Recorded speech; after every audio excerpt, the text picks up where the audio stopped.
Movie की शुरुआत में दिखाया जाता है कि मूवी की हीरोइन एक वेब कॉमिक बुक राइटर है। वो रात में अपने बॉस को एक कॉमिक भेजती है। इस कॉमिक के लिए सिर्फ उसकी बॉस ही ऑफिस में रुकी हुई होती है, इसके अलावा ऑफिस में कोई नहीं होता। लेकिन जब बॉस उस कॉमिक को देखती है तो उसको बहुत बड़ा झटका लगता है, क्योंकि वो जो कपड़े पहनकर खड़ी हुई होती है वैसे ही उस कॉमिक में दिखता है। 1987 में एक स्कूल में एक लड़का अपनी छोटी उम्र में बॉस को लव प्रपोजल करने को आता है। उसी वक्त बॉस की माँ को वहाँ आता देखकर सब लोग डर जाते हैं। ऐसा इसलिए है क्योंकि उसका माँ का चेहरा एक तरफ से बहुत डरावना है। इसको देख के सब लोग कहते हैं कि इसकी बेटी है क्या। तो बॉस से दूर होकर सब लोग उसको नफरत करने लगते हैं। इसके साथ प्रपोज करने आया लड़का भी डर के भाग जाता है, क्योंकि वो लड़का डर गया था। वो नफरत में डायरी में लिखती है कि मेरी माँ की मौत होगी तो ही मुझे खुशी होगी। इसे पढ़ने के बाद माँ सुसाइड करने की कोशिश करती है।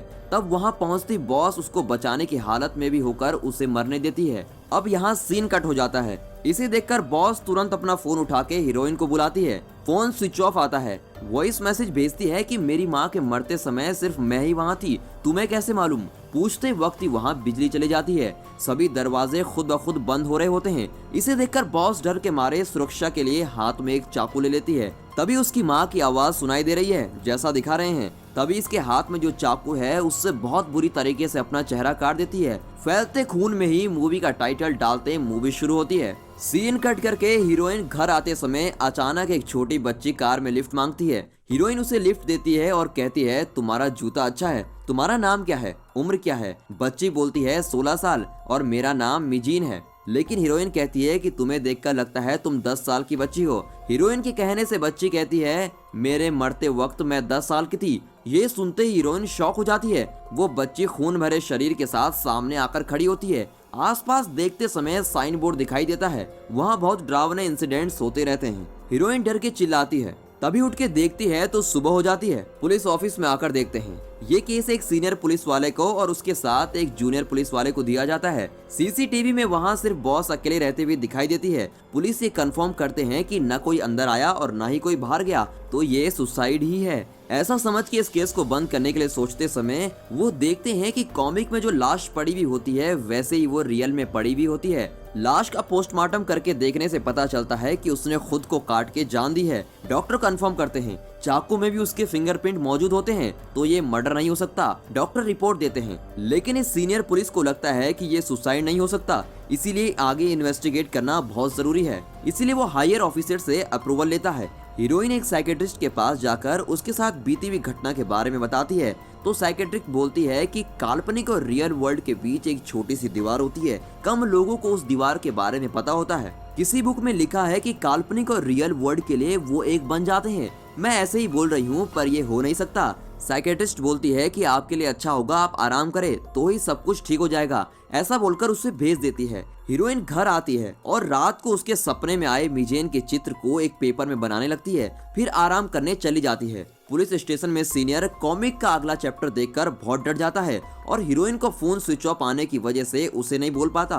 तभी जूनियर अपने सीनियर से कहता है कि मेरा अगला महीने बच्चा होने वाला है, उसके लिए मुझे अभी छुट्टी चाहिए। तो सीनियर कहता है कि छुट्टी इस केस के खत्म होने के बाद ही मिलेगी और उसके सिर में मारकर छुट्टी की मांग को रद्द कर देता है। हीरोइन घर के स्विमिंग पूल में सो रही होती है। तभी उसका बॉस उसे मार डालने के लिए आ रही है और नीचे पूरा पानी खून में बदल रहा है। वो ऐसे ऐसे भयानक सपने देख रही होती है। हीरोइन डर के मारे उठकर देखती है तो घर में पुलिस वाले आए रहते हैं। हीरोइन इतने बड़े घर में अकेली रहती है। बहुत कष्ट उठाकर वो कॉमिक बनाती है और उसे भेजने के बाद तुरंत फोन स्विच ऑफ करके आराम करने चली जाती है। ये पुलिस की समझ में आ जाता है। पुलिस हीरोइन को बॉस की मृत्यु की खबर देते हुए कहती है कि सब लोग उसको सुसाइड कह रहे हैं, लेकिन कोई भी अपने आप को इतनी भयानक तरीके से क्यों मार डालेगा। मुझे नहीं लगता कि ये सुसाइड है। तब पुलिस हीरोइन से पूछती है कि आप कल रात कहाँ थी। हीरोइन झूठ बोलती है कि मैं घर में ही थी और कोई सबूत न मिलने से वहाँ से पुलिस निकल जाते हैं। थोड़ी देर बाद हीरोइन फोन स्विच ऑन करती है। तब बॉस से आए हुए वॉइस मैसेज सुनने लगती है।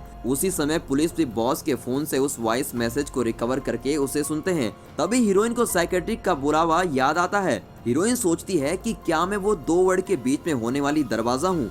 डर के कॉमिक का अगला चैप्टर क्या है देखने लगती है। एक हॉस्पिटल में पोस्टमार्टम करने वाले एक डॉक्टर टीवी में सबवे ट्रेन के बारे में एक समाचार चल रहा होता है। दोनों पुलिस वाले एक दुकान में बैठकर केस के बारे में बात कर रहे होते हैं कि तभी टीवी में सबवे ट्रेन का एक न्यूज चल रहा है। इसे कहीं तो देखा है। तभी पुलिस तुरंत फोन में कॉमिक का अगला चैप्टर देख रहे हैं। उसमें वो डॉक्टर आग में थोड़ी जली हुई एक बॉडी को सीधा करने की कोशिश कर रहा है। तब अचानक वो बॉडी अपनी जगह बदल रही होती है और आंख खोलकर डॉक्टर को घूरने लगती है। तो डॉक्टर डर के मारे टैब को उठाता है और देखता है, लेकिन टैब खुद ब खुद चालू हो जाता है। वो देखता है कि ये तो मेरी कहानी है। उसे डॉक्टर देखना शुरू कर देता है। उसमें वो देखता है कि उसकी वाइफ कई सालों से बीमार है। वो बिल्कुल भी ठीक नहीं हो पाती। उसकी वाइफ कुछ भी काम नहीं कर सकती। बाथरूम जाने के लिए भी वो उसकी वाइफ की मदद करता है। एक दिन नफरत होकर अपनी वाइफ को मार देता है और बॉडी पोस्टमार्टम के लिए आने के बाद डॉक्टर को पता चलता है कि वाइफ तो जिंदा है। इसे देखकर डॉक्टर सोचता है कि इससे पहले दूसरों को पता लगे, वो अपनी वाइफ को मारने के लिए उस पर बंधी हुई पट्टी को जोर से खींचकर भयानक तरीके से वाइफ की जान ले लेता है। इस तरह पुलिस वाले कुछ होने वाला है ऐसा समझकर तुरंत उस सिटी के हॉस्पिटल में जांच के लिए निकलने लगते हैं। उसी समय हीरोइन उसे रोकने के लिए निकलती है। इधर डॉक्टर कॉमिक देखकर डर के भाग जाने की कोशिश करता है। तब बॉडी उसके शर्ट पकड़ती है। जहाँ पर बॉडी को रखा जाता है वहाँ से कोई पुकार रहा है। वो जाकर देखता है तो उसकी भूतनी वाइफ डॉक्टर को अंदर लेकर बैंडेज से टाइट बांधकर मारने की कोशिश करती है। तब सही समय पर वहाँ पर हीरोइन पहुँच जाती है। डॉक्टर के चिल्लाने की आवाज को सुनकर बॉक्स खोलकर उसे बचाती है।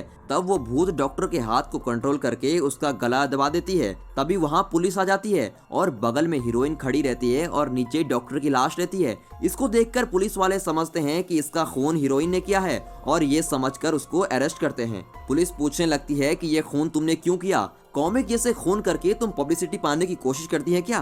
तब हीरोइन एक सच बताती है कि ये कॉमिक मेरी खुद की कॉमिक नहीं है, मैं कॉमिक को कॉपी करती हूँ। 1 साल पहले मेरे प्रथम कॉमिक हिट हो जाने के बाद कंपनी ने खुद मुझे एक बड़ी रकम देकर मुझे अगला कॉमिक तैयार करने को कहा, लेकिन मेरे माइंड में कुछ आया ही नहीं। मेरा माइंड बिल्कुल खाली था, मैं कुछ भी सोच नहीं सकी। तब मुझे एक ईमेल आया और बिना सोचे समझे मैं उस ईमेल को कॉपी करने लगी। इधर जूनियर पुलिस मिजेन चित्र देखते देखते कॉमिक का अगला चैप्टर देखते समय सीनियर को फोन लगाता है और हीरोइन को जो ईमेल आया हुआ होता है उसका आईपी एड्रेस ढूंढने को कहता है।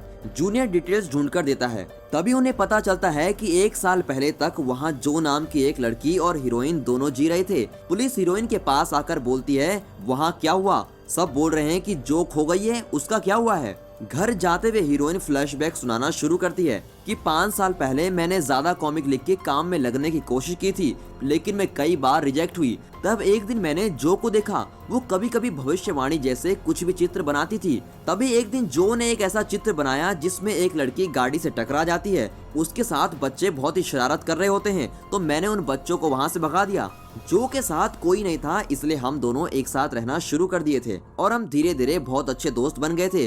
कभी कभी वो बेहोश होकर चित्र बनाने लगती है। हीरोइन जो को रोक के उसमें थोड़ा थोड़ा अपना प्यार देकर उसमें बदलाव लाती है। लेकिन आश्चर्य की बात तब होती है जब थोड़े दिन बाद जो ने जिस चित्र को बनाया था ठीक वैसे ही हाउस ओनर की बेटी एक गाड़ी से टकरा के मर जाती है और सब लोग उसको आके मारने लगते हैं। जो बार बार बोलती है कि मैंने ये चित्र नहीं बनाया है। तभी हीरोइन वहां आ जाती है और चाकू दिखाकर धमकी देती है। तो वो लोग कहते हैं कि तुमको एक दिन इस घर के साथ जला डालेंगे। थोड़े दिन बाद मैं इंटरव्यू में सिलेक्ट होने की खुशी में आ रही थी, तब ये घर आग से जल रहा होता है। उस दिन से पता नहीं जो कहाँ गई। उसके बाद क्या हुआ मुझे नहीं मालूम। उस जले हुए घर में लैन केबल कनेक्शन के साथ एक सिस्टम था। उसमें कॉमिक देखकर ये सब जो ही कर रही है पुलिस कंफर्म करती है।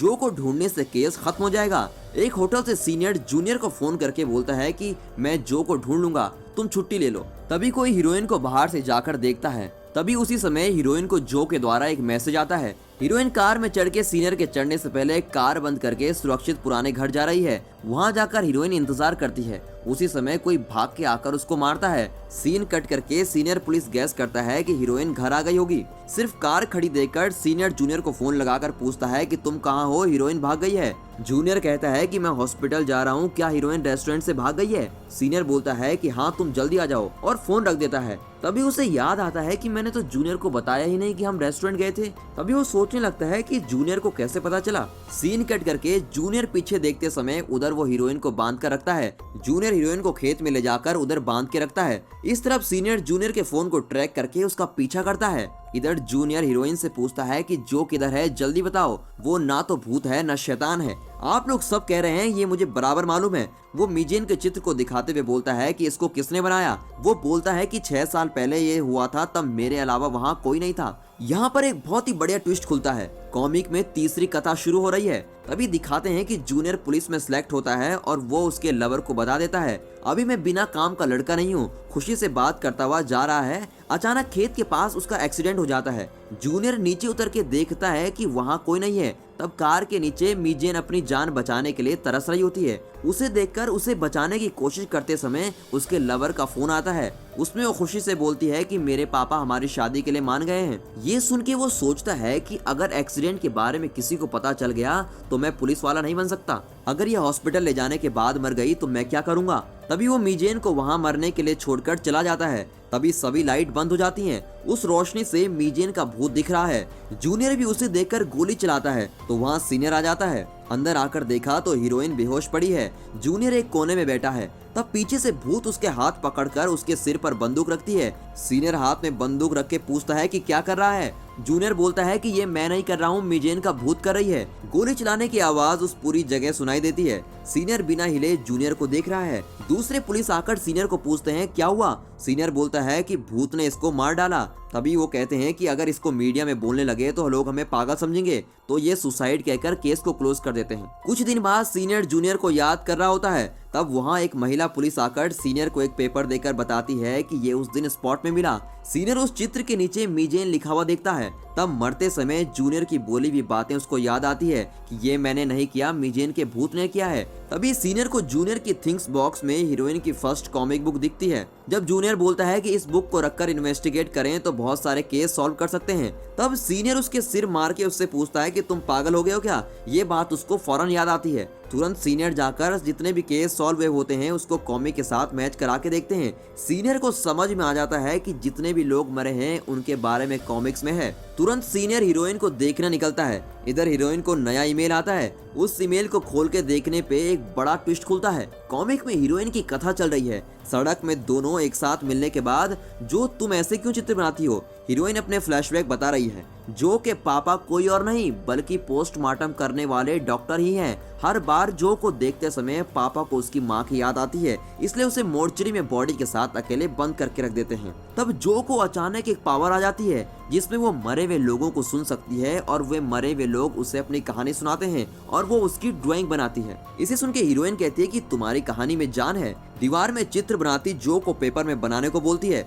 उस चित्र को लेकर इंटरव्यू में जाती है। वो कहानी नेचुरल होने से वो सिलेक्ट हो जाती है। तभी उसका इंटरव्यूअर बोलता है कि कल सब ड्राइंग लेकर काम में ज्वाइन कर लो। हीरोइन खुशी खुशी घर आकर देखती है तो जो सभी ड्राइंग्स को जला रही होती है। वो कहती है कि ये मरे हुए लोगों की कहानियां हैं और वो बदला भी लेंगे, इसे तुम पब्लिश नहीं कर सकती। तभी हीरोइन और जो के बीच में लड़ाई हो जाती है और हीरोइन जो का गला दबाकर उसको मार देती है और उसकी बॉडी को कहीं छुपा देती है। बाहर आकर सभी को बोलती है कि जो खो गई है। इस तरफ सीनियर हीरोइन के घर में जाकर सिस्टम में कॉमिक को देखकर पुराने घर की ओर आने लगते हैं। तब पुराने घर के सिस्टम में निकाले फिंगरप्रिंट के रिजल्ट फोन लगाकर बता रहा है इसमें सिर्फ हीरोइन के फिंगरप्रिंट ही हैं और किसी के फिंगरप्रिंट नहीं है, ऐसा नहीं कहेंगे, ये मुझे मालूम है, सीनियर कहकर फोन रखता है। इधर हीरोइन को उसकी एक हेयर क्लिप नीचे पड़ी हुई दिखाई देती है। जो के मरने के बाद कभी कभी भूत हीरोइन को दिखाई देना शुरू हो जाते हैं। कहानी में हीरोइन को जो की शक्तियां प्राप्त हो जाती हैं और वो खुद स्केचेस बनाकर खुद को भेज रही होती है। ये सब हीरोइन एक सपना सोचकर साइकेट्रिस्ट के पास जाती है। सच ये है कि अभी हीरोइन को भूत के साथ बोलने की शक्तियां जो ने उसे दी है। इसे समझने के बाद हीरोइन जो को याद करके रोते हुए जो से माफी मांगती है। जो हीरोइन को माफ कर देती है। ये सीन कट हो जाता है और जब फर्स्ट कॉमिक हिट हो जाने के फंक्शन में हीरोइन से पूछा जाता है कि आप कैसे सक्सेसफुल हुई। हीरोइन उसे अपने सक्सेस के कारण बताती है।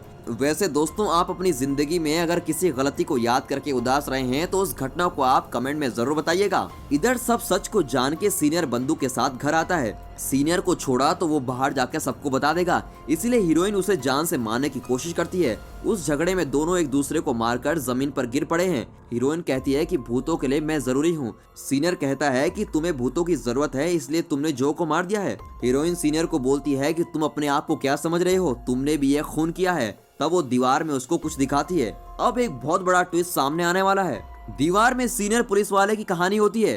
जूनियर जब अपने पे बंदूक से गोली मारने ही वाला होता है तब सीनियर बाजू में जाकर उसके हाथ से बंदूक लेकर कहता है, तुझको बुद्धि नहीं है क्या? हमेशा की तरह उसके सिर पर मारता है। तभी अचानक उसकी बंदूक से गोली चली जाती है और उसके हाथ से जूनियर वहीं मर जाता है। तभी वो सोचता है कि ये बाहर मालूम हुआ तो जेल जाना पड़ेगा। वैसे कोई नहीं देख रहा तो बंदूक को जूनियर के हाथ में रख के इसको एक सुसाइड बना देता है। इस ड्राइंग को देखने के बाद हीरोइन को मार डालने की सोचता है। जूनियर का भूत आकर सीनियर के हाथ पकड़कर उसके सिर पर गोली चला देता है। तभी हीरोइन चलकर जा रही है और ये कहानी यहाँ पर खत्म होती है। दोस्तों, अगर वीडियो पसंद आया हो तो वीडियो को एक लाइक और चैनल को सब्सक्राइब जरूर करें और साथ ही साथ अपने फ्रेंड्स ग्रुप में शेयर करो। And finally thanks for watching.